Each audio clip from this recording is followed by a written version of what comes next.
For the fourth consecutive day, protesters took to the streets of Peru to protest against the appointment of Manuel Merino as the country's president after the dismissal of Martín Vizcarra. The International Organization of Migrants and the United Nations, along with the World Food Programme, informed in a joint report that the current travel restrictions imposed by the COVID-19 pandemic have limited the access for people to basic goods. At least 74 people died in a shipwreck off the coast of Coms in Libya, the United Nations International Organization for Migration reported.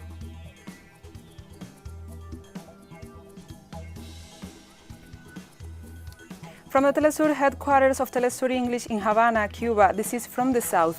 I'm Gladys Quesada.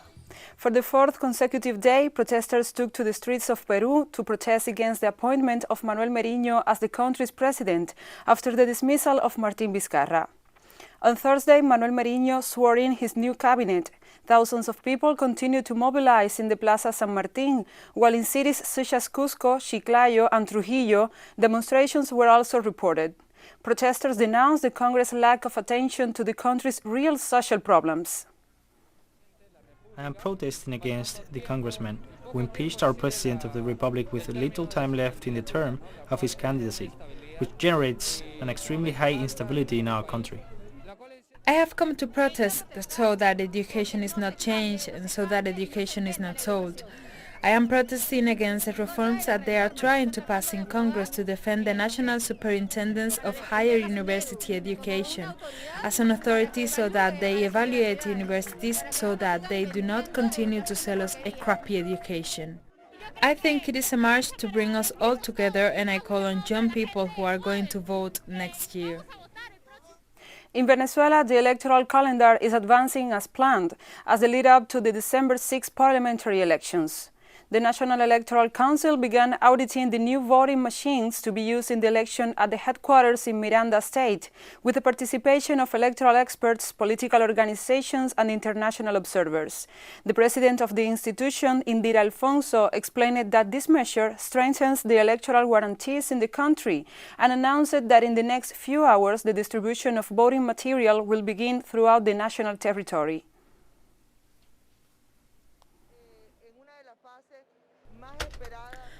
We are in one of the most highly anticipated phases that allowed us to say that, as of tomorrow, we will not only be deploying the machinery completely audited and certified by our experts, by international observers, and also by political parties. As of tomorrow, will be deployed throughout the national territory in the lead-up to the December 6th. But also the historic electoral supply kits, including each and every one of the tools with which the polling stations are installed. Rural and indigenous organizations in Paraguay continue to camp in front of the National Congress to demand that the government comply with the agreements signed to reactivate the country's agricultural sector. The organizations occupied the area around the Legislative Palace in the capital Asunción for the third consecutive day to denounce the government's failure to grant a promised $25 million subsidy to resume agricultural production. They also stressed that the territories occupied by indigenous communities were not legalized, as has been agreed in previous negotiations. Agricultural workers have condemned the lack of willingness of the authorities to address their demands and warned that this attitude will deepen the crisis in the countryside.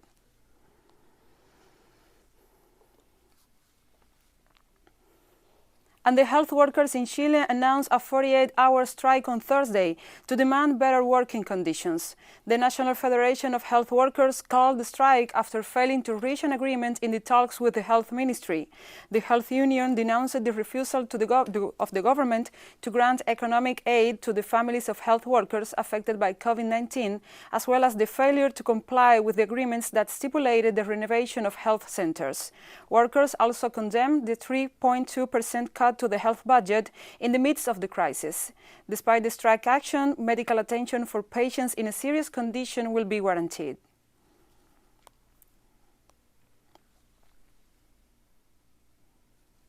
Argentine authorities have denounced a group of retired army officers for conspiring to destabilize President Alberto Fernandez's government. Defense Minister Agustín Rossi on Thursday accused the group, calling itself a liaison board, led by retired General Ernesto Bossi, of seeking to conspire, destabilize, and question the role of the defense policy being pursued by the government, noting that they present themselves as an alternative to the official military leadership of the armed forces, appointed by the commander-in-chief, who is the president of the nation. The group said it plans to participate in the public debate over Argentina's defense and national security. Memories are still fresh in Argentina of the 1976 to 1983 military dictatorship, which left an estimated 30,000 people missing or dead, according to human rights organizations.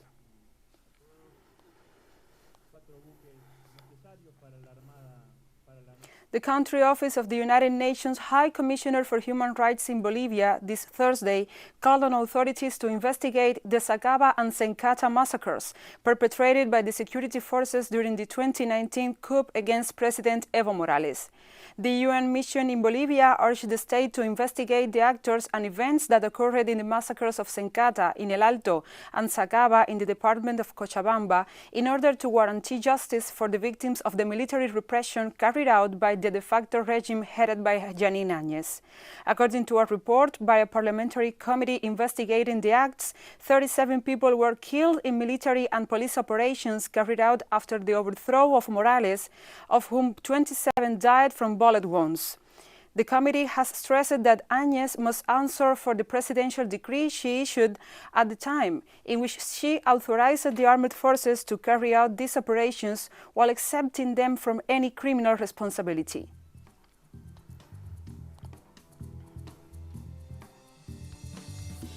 And we'll be right back after this very short break, so don't go away.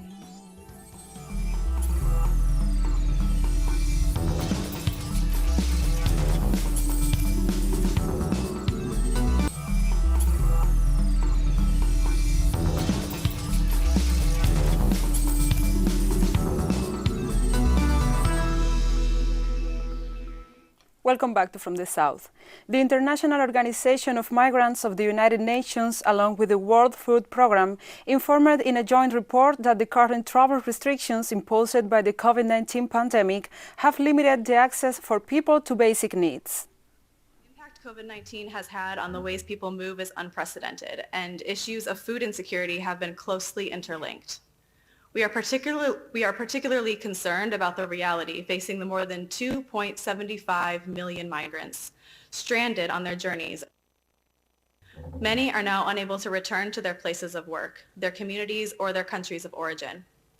Stranded in precarious situations, many are reliant on humanitarian agencies for food support. The World Food Programme projects that the number of acutely food insecure people in 79 countries where we operate and where this analysis was done could increase by 80%, from 149 million before COVID-19 hit to about 270 million by the end of this year, 2020.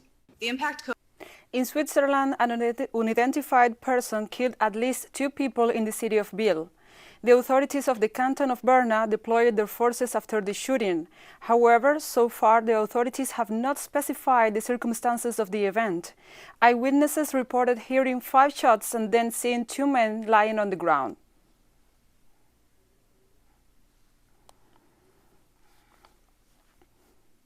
The United Kingdom saw a new daily record of COVID-19 cases this Thursday at almost 33,500. The record figure brought the total number of cases in the UK to more than 1.29 million, according to government figures. On Wednesday, the UK became the first country in Europe to pass 50,000 COVID-19 fatalities based on government figures. However, other ways to measure deaths, such as the number of people whose death certificates mention COVID-19, have put the overall toll at more than 60,000. Some analysts claim that the spike in cases could have been driven by changes in people's behavior in the run-up to England's 4-week national lockdown, which began on November the 5th, but was announced on October 31st.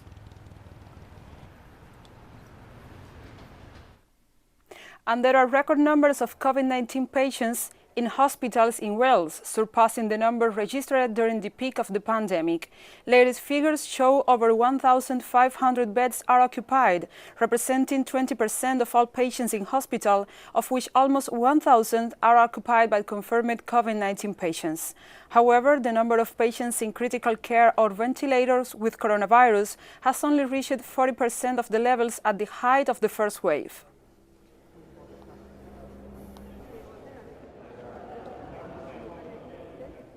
And Russia approved sanctions against top German and French officials on Thursday in response to the measures imposed against Russian officials following the alleged poisoning of the opposition figure Alexei Navalny. Russian Foreign Minister Sergei Lavrov said the sanctions will target senior staff in the offices of the head of Germany and France to mirror those applied against figures of the Russian government by the European Union. Moscow has stressed that the accusations regarding the poisoning of Navalny with a nerve agent with the complicity of the Russian security services are unfounded and lack evidence. Lavrov also noted that Moscow had reason to believe the nerve agent that was said to have entered Navalny's system did so during evacuation flight to Berlin, well after he had fallen ill. The Prosecutor General's Office of Russia has sent requests to the German Prosecutor's Office for legal cooperation to investigate the case, which was denied by Berlin.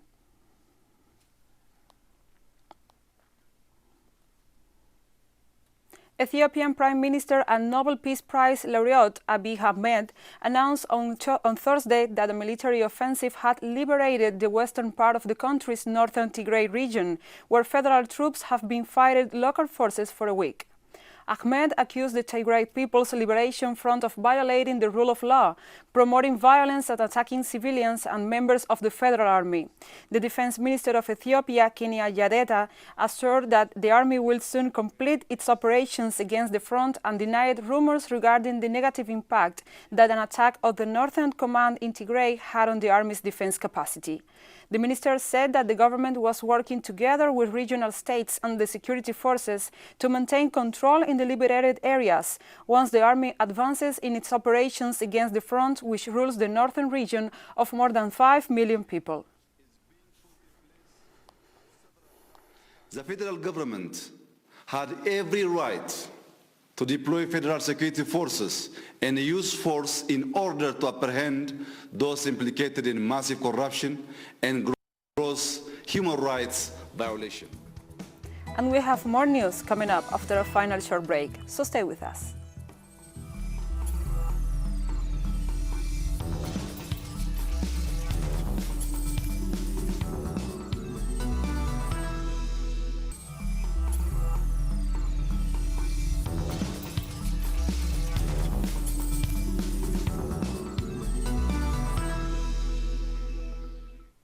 Welcome back to From the South. At least 74 people died in a shipwreck off the coast of Thoms in Libya, the United Nations International Organization for Migration reported. This year has seen a resurgence of shipwrecks in the central Mediterranean, a route very traveled by those who expect to travel to Europe, mainly from Libya and neighboring Tunisia. The United Nations communiqué noticed that at least another 8 shipwrecks have occurred in the central Mediterranean since 1st October. According to the reports, the ship carried more than 120 people, including women and children.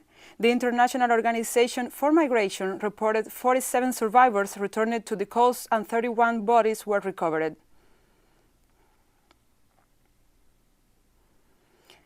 Also, at least 5 migrants died Wednesday when their boat capsized in the Mediterranean, but around 100 others were rescued by the humanitarian ship Open Arms. The rescuers had to jump in the water to help after the overcrowded rowboat dimly sank off the coast of the Libyan town of Sabrata, not far from the Italian island of Lampedusa. Open Arms had on Tuesday rescued further 88 people. This year has seen a resurgence of boats in the central Mediterranean, a well-trodden but often deadly route for those hoping to travel to Europe, mainly embarking from Libya and neighboring Tunisia.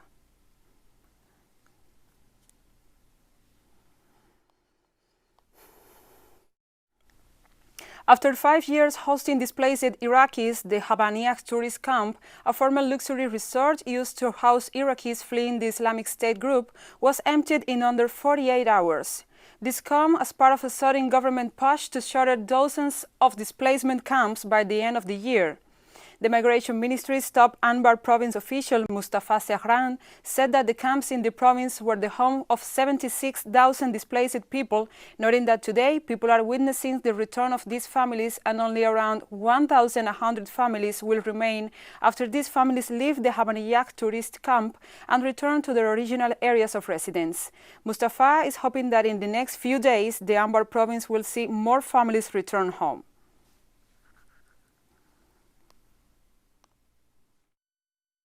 I asked the government to help us. Look at our situation. We are 4 families in one house and we do not have jobs or someone.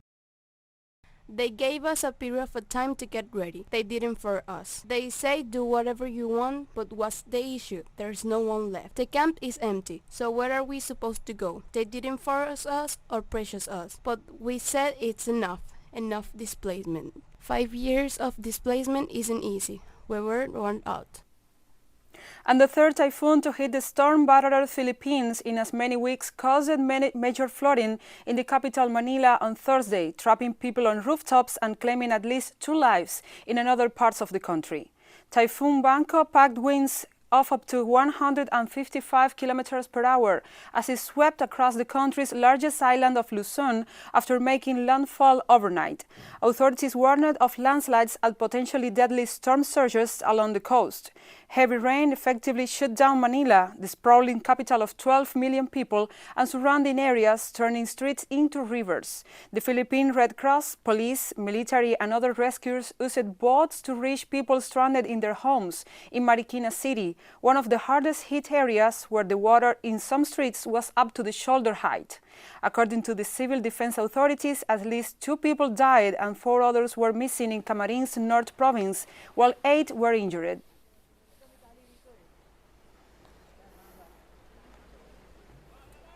Leaders of member states, the Association of Southeast Asian Nations, met with their counterparts from China, Japan, South Korea and India on Thursday to discuss regional issues and cooperation, especially in dealing with the COVID-19 pandemic and upholding peace and stability in the region. Continue to work with Asian countries on the path of peaceful development to uphold peace and stability in our region. Through dialogue and consultation, we will continue to work with each other to address the differences and disputes between our countries. The Asian outlook on the Indo-Pacific adopted by ASEAN last year is a strong voice to promote the rule of law, openness, transparency and inclusiveness as the principles for action by ASEAN. We are in strong support of the outlook, which covers many common grounds with a free and open Indo-Pacific initiative advocated by Japan. And on the eve of a meeting of European Union Interior Minister, the EU Commissioner for Home Affairs reflected on the fight against terrorism following attacks in France and Austria, saying that no member state can tackle such act alone. French President Emmanuel Macron, facing a re-election campaign in 2022, in which his opponent is likely to be the far-right leader Marine Le Pen, is pushing his anti-terrorism discourse within the EU as he continues to defend his government's Islamophobic and divisive policies. Yeah, that those attacks that we recently have seen are attacks towards European values, European societies, European citizens, and no member state can tackle this alone. So we need to work together, and then we need better sharing of information and sharing better information, and we need more of cooperation, and there we have gaps, and these are the gaps I would like to close. Schengen information system is mandatory already, but I think we also need some updates. So this is important, of course, to protect our external border and to make sure that we have, and that all member states are actually following and checking everybody towards the Schengen information system. We can do so much more by protecting our citizens, by using technology, by sharing information. And I think this is the most important area where we can reinforce the protection of the Schengen area. And we have come to the end of this news brief, but remember, you can find this and many other stories on our website at telesurenglish.net. Also, if you feel so inclined, join us on social media. Facebook, Twitter, Instagram and Telegram. For TeleSUR English, I'm Gladys Quesada. Thank you for watching.